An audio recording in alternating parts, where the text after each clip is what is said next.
Say Something is our weekly time to have a convo with people that you want to know, a conversation about different experiences and stories that you need to know. And we hope that this kind of community is just infectious, that it's just catching on, and that there's something here for you. So today, it's all about healing. As we are constantly navigating what is now said the new normal, we're between a pandemic and a social justice movement, and we're all being impacted in a lot of ways. And a lot of it is affecting us emotionally, in our body, in our spirit. And we thought, given all that's going on, that today is a day to welcome our guest, who is known as hashtag the traveling healer. Dr. Dayanara Marte, which we will refer to as Dr. D, is our special guest today. And she's going to take us to the journey of just informing us and helping us think about what healing justice is and what it can be. And we will also be able to tap into some of her creative ideas for how she convened people like you and me to sort of think about how do you get balance? How do you reconnect? How do you heal the soul? So we are so delighted because we know that we will be going through a transformational experience. And you know, that only happens if you're willing. So I want to invite my sisters to introduce themselves. And I'm Renee, and I'm based in Los Angeles. And again, welcome. Hi, I'm Annalisa, also here in LA with Renee. Hey, it's Melissa from Florida. Hi, everyone. It's Gabby from Houston. And Dr. D, we are focusing on you. I know you're based in New York. We want to welcome you. We've been looking forward to this conversation. And I think I'd like for you to start us off and tell us what a healing justice consultant is all about. What do you do? That's a good question. What do I do? Let's ask the audience. Healing justice consultant, that's a new word that I've kind of picked up, and I really enjoy it because it merges perfectly what I bring to my work, which is the bridging of spirituality and social justice for the liberation of people of color specifically, but all of us who are dealing with racism and oppression and neglect and poverty and gender-based violence, and the list goes on and on. And so basically, I'm a global consultant. I work with nonprofits and individual people of color who are working within social justice, social service, and philanthropy, creatives, other healers, who have their own story. I think that we forget in social justice that the reason that we take on issues or that we participate is because it's personal. It's personal to us. And I have a phrase that says every little girl has a story, and I came into social justice because I had a story, and social justice is where my liberation and my healing ends and begins. So that's a little bit about what I do. I love that phrase that you have every little girl has a story, and maybe you could, and I do understand, like, there's so many personal things that bring us to the social justice movement, whatever movements we're part of. Could you share some of yours? Some of that story?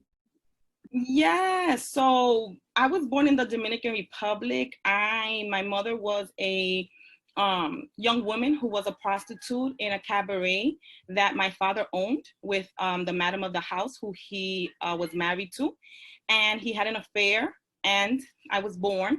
And I have a whole beautiful host of siblings that I just recently connected to. And I lived with my my father and my stepmother for my whole entire life. She couldn't have children. My stepmother couldn't have children, and she supported my mother in raising some of her other children. But when I was born, she said, you know, you need to give me this one, right? This one you can't come back and get every time kind of you feel like it. And so I was raised in this community of women, loving women, and taking care of each other as they chose, right? They chose the best way that they can live in this world. And for my mother, that was prostitution in the Dominican Republic. And my stepmother was a domestic worker all her life here in New York City. And so I brought all of that with me to leading an organization. And that got played out in so many different ways, just the dealing with abandonment, trying to find my mother and all the women that I love, both as friends and intimately. And I can go on and on. So I'm going to pause as y'all ask me questions. Mm-hmm. Go ahead, Gabby. I know you want to say something. Yeah.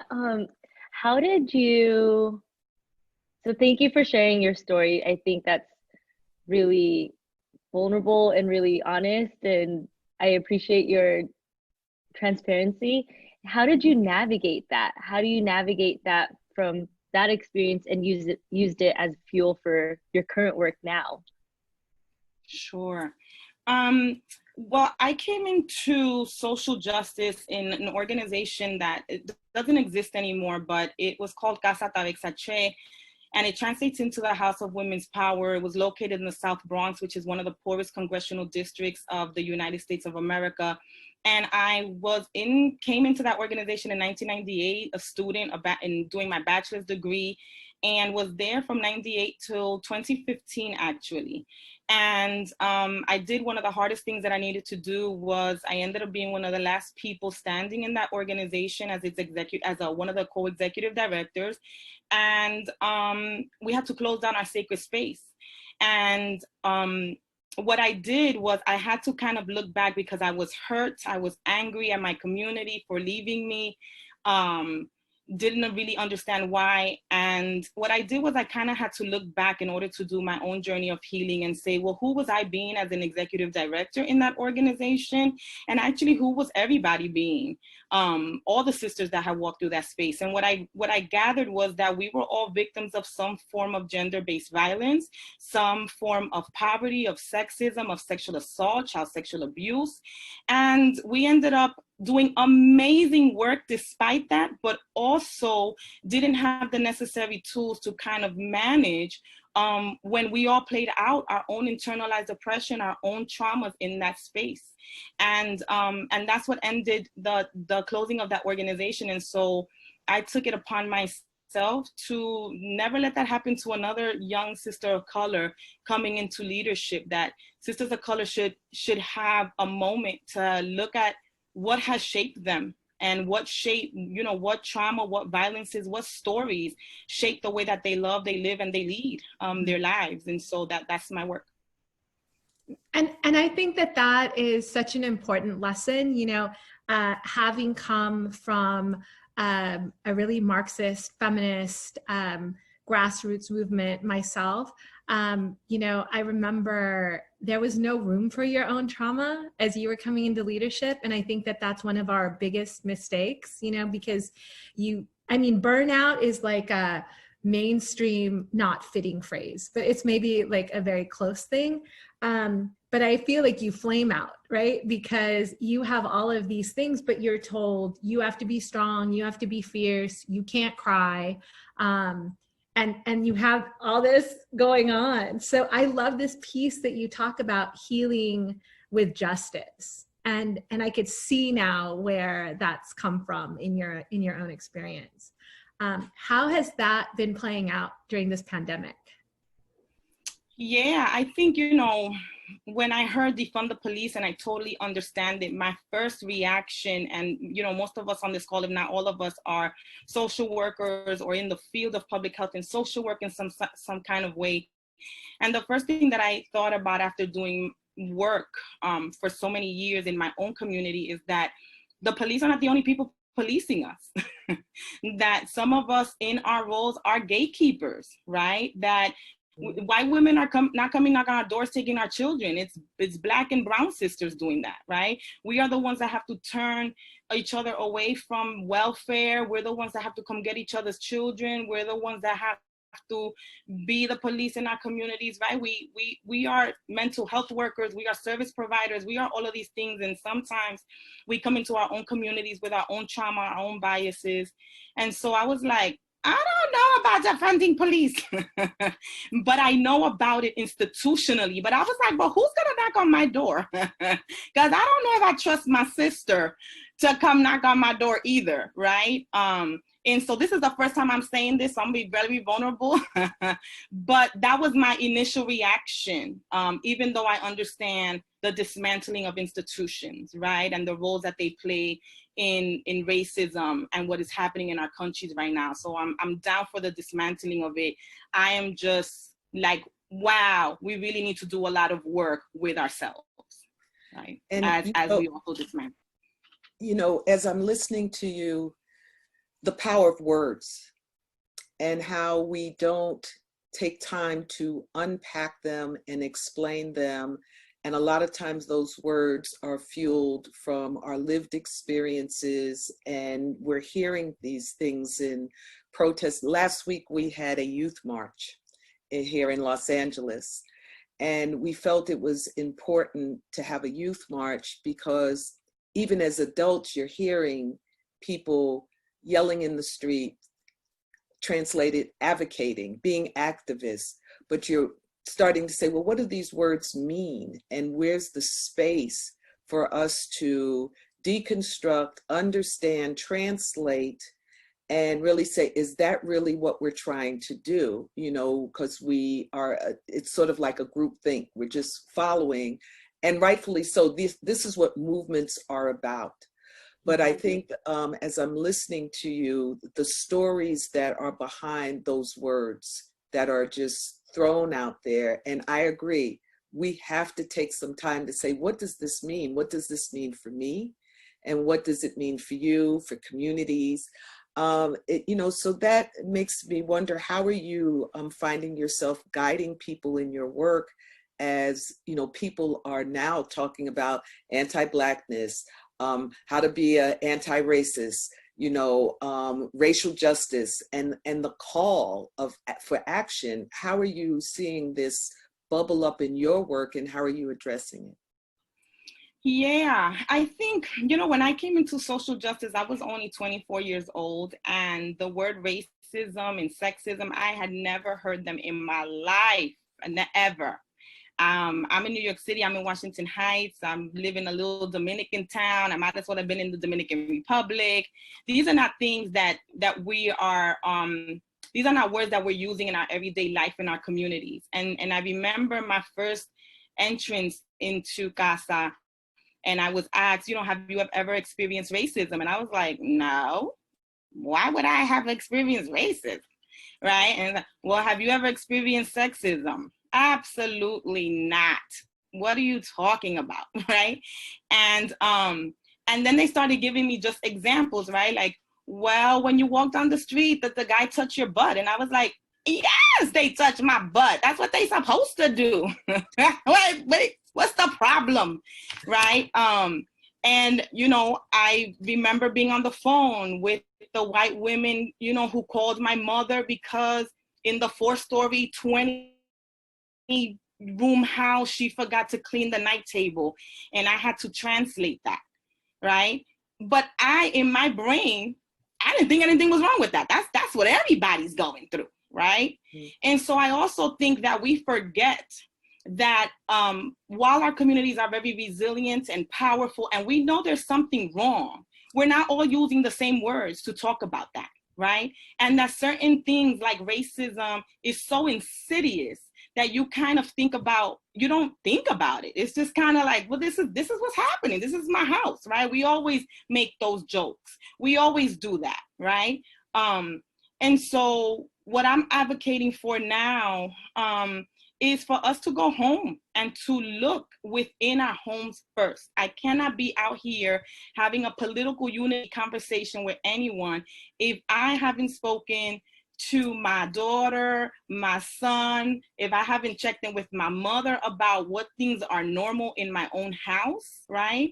So those are the things that I'm really advocating for in my work right now is go home, go home, and ask the questions. I think it's really interesting. We do a lot, right? We did a march, we do. But there's this balance that you're saying and you're showing us, you're giving us examples of pause, think about, reflect, question, go and observe. Those are things that you have to really intentionally do to stop and pause. Which I will say that I'm not the best at that. I'm a doer. I'm gonna do. And back to Annalisa's point of the flame, until the flame's gonna go out, I'm gonna keep doing. I'm not gonna, stop, pause, and analyze, reflect, think about, unpack anything until something happens. So I really appreciate the balance that you have between doing and reflecting or thinking, questioning. And you did it at a young age. Say that again? You did it at a young age. That was my question. Like, where did that come from? Well, that's the thing. The organization that I worked for intricately was a healing space, so that as you did your personal healing, you can do community organizing work. They were one and the same. You couldn't work in the organization if you were not doing your own healing work. That was a boundary. And so you had to have your own self-care action plans. You needed to, I did a healing circle every first Saturday of the month for at least 10 years without fault. With at least 25 women of color who walked into that space. And that space, we never knew who was going to come, but it was an opportunity for women to do emotional release work, because when trauma has nowhere to go, when oppression has nowhere to go, it will manifest as some form of dis-ease in your body. And so, of course, our communities are dying of breast cancer, they are dying of fibroids, that now we're dying of COVID, right? Like, of course we are. Right? Of course, we're the first ones to go, because on top of that, there's some virus running around. We are also infused with historical trauma, right? That runs through our DNA, and that is also being produced right now. So in that organization, there was no way out of not looking at self first, because you can't take somebody somewhere you haven't been, right? And the danger in not pausing and reflecting is that then we have movements, we have organizations, and there is a myth that because we come together with some political unity, that somehow saves us and protects us from playing out internalized oppression with each other, from playing out violence in our own sacred space, from playing out sexual violence among movement people, from playing out power over relationships in all people of color space, right? And so then we're so disappointed at the ending of the day when another sister of color, another brother of color, another person of color turns around and plays out, right, domestic violence in what's supposed to be a place that's eradicating domestic violence, right?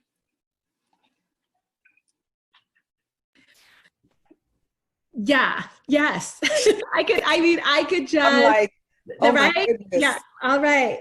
And I mean, look, I've just been having this ongoing text conversation with friends from college about the Filipino community, because we have a big split in the Filipino community where there's huge conservatism, Catholicism, this very kind of whack thinking around the support of Trump, right? So as we gear up now towards the vote, towards the election, there's so much work that has to be done like within our own community. And it's daunting, as you say. So when you say, start at home, go back home and have these conversations, that's crucial. I wrote that down, Dr. D. I love it. I also wrote down emotional release work and the self-care action plan, and how you have to sort of deal with your own historical trauma before you could start doing the work for others. You may be out there thinking you're doing some advocacy work, or you're trying to lead some particular action in the name of justice, but quite often you're broken. You're broken, and there, you know, yes, I know the role of therapy and the like, and other people have been finding, you know, meditation, yoga, and other outlets, but that inner work that you're talking about, it is, it needs to be bottled, and it needs to be replicated, because I think that our young people who are struggling with their own identities and trying to find their way, there's no space to talk about whether it's your body or your thinking or your soul. And so, you know, much of what you are saying to us, at least in this moment, as a grown-ass woman, it's like, you know, you're hearing lessons that are lifelong lessons. And, you know, I am indeed grateful to be able to receive it at this stage of my life and know the power of it, and that the work never ends, because that's what I'm also hearing. The work never ends. So tell us a little bit about the self-care action plan, because I'm ready for it. Yes, yes. You know, so one of the things that I'm doing is I'm supporting organizations in doing this paradigm shift. And when I say paradigm shift, I am so in awe of my community. When I started this in 1998, you cannot talk about healing in any way, shape, or form in social justice, right? When people saw me and my team coming down to do organizing, and we were dressed in white, burning sage, people were like, y'all are witches and a bunch of lesbians. And so and that has no room in organizing, right? Even though our indigenous native, right, like where we come from, they've been doing that forever, it wasn't part of kind of this US based you know, conversation. And I come from a group of radical social workers who trained me, who, you know, also studied Marxism, studied the Black Panthers, the Young Lords, right? Political liberation, and, you know, created the people's first harm reduction clinic in the South Bronx, and just really bought this conversation of creating a safe space for women specifically, right? But across the gender, where we can heal from internalized oppression in our own safe space, where we can be crazy and resilient and in the madness of it all, and live into our contradictions without being punished for it, right? We're living in such a world right now that's a cancel culture, where you can't really heal in front of people, because then people will use that against you in the court of law. And so I'm aware that we need to support organizations, not just in bringing practices, but actually grounding as a value healing into their organization, so that when someone discloses in that organization that they have been beat up by the cops, that they have been abused, that they have some form of addiction, whatever the situation may be, that there is a container in that organization to be able to manage and interrupt and dismantle internalized oppression when it shows up in that organization. And so one of the ways to do that is to, as part of even an employee human resource, is to make sure that people have self-care action plans. And self-care action plans includes, you know, what are the things that you know about yourself? Not things that later on, because you're in community, you're going to find out. But what do you know about yourself, right? What things do you have in place? Are you going to therapy? Or do you have coaching? What are some of those things that you're going to put in place to take care of yourself? Because the question is, who's sitting next to us at work? Do we know who we are really hiring? And I know we live in a world where there is discrimination and, right, there's injustice around people pulling at all of our identities to discriminate against us. But we have to start in people of color spaces, creating safe spaces for us to bring all of ourselves to the table, which is it's challenging to do, but it is not impossible to do, because I worked in that organization and we didn't dismantle because we broke confidentiality. We dismantled because we didn't have all the tools to sustain it. Do you understand? And so I know it's possible. And so a self-care action plan can even be, you know, just tell us what are the things that you have in place, right? You're working in this DV organization or in this LGBTQ organization or in this, you know, environmental organization. Well, what's your story? Well, what brought you here? What's your story? What's your mama's story? How do you feel about this, right? When you go out there, we're going to ask you to protest. Do you even think that protesting is going to do anything? Have you done your own work, right, around forgiveness in your own family, around domestic violence? Because that's going to be a problem when we ask you to interact with DV victims and you don't even think healing is possible or forgiveness is possible for this person that's sitting in front of you because you haven't done your own work around forgiveness. It's going to show up. And so we need to start infusing into interview questions, some deeper questions, right? If you're coming into work with me right now, you know, I have 10 consultants who work with me, and we are going through a whole 10-week training to put things, you know, what is our spiritual practices? What are we going to have in place when we start taking off the red colored glasses and being like, yay, political unity, and start being like, oh, you're my mother, I'm gonna fuck you up. You said some shit that triggered me, I don't like you no more. We know it's coming. So what do we have in place to manage that? And what are the things, you know, taking this group into a healing journey so that when it is time for us to go out and do the work, we are not be victimized, we are not being triggered, we are not in burnout because we're doing the work. I said a lot, but I took it all in. I'm like, whoa. Yes, yes. That your words are healing. Your words are healing. And it's you don't have these kinds of conversations, but when you hear them, you know that you need to have them and you need to have more of them. So it's really interesting as we're seeing and you're hearing people say we're in a new social justice movement. What's your thoughts about this new social justice movement, if you will? Wow, are we in a new social justice movement? I don't know. It's been going on.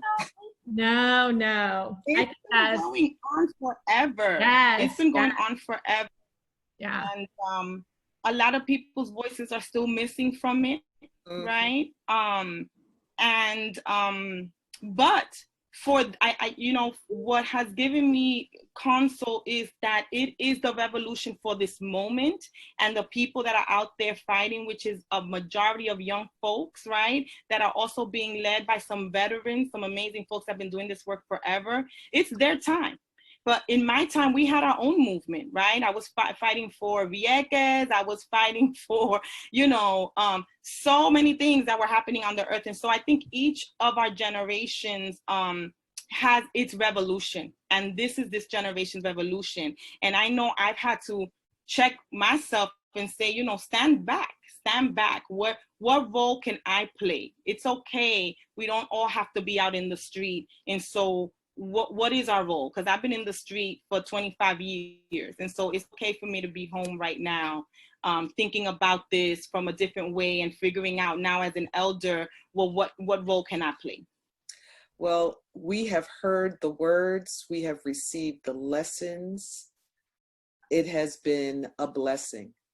The work, at least for me, has happened the moment we started this show. And as we close out the show, we want to turn it to you, Dr. D, and give you a few seconds to give a shout out.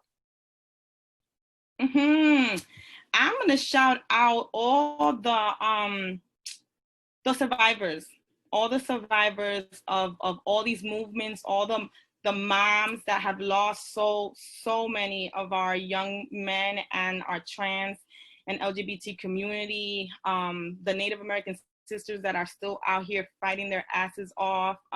So for all of us, for all of the people in color who are surviving, who have died, who are products of this system, another world is here. We're living into it. It's possible.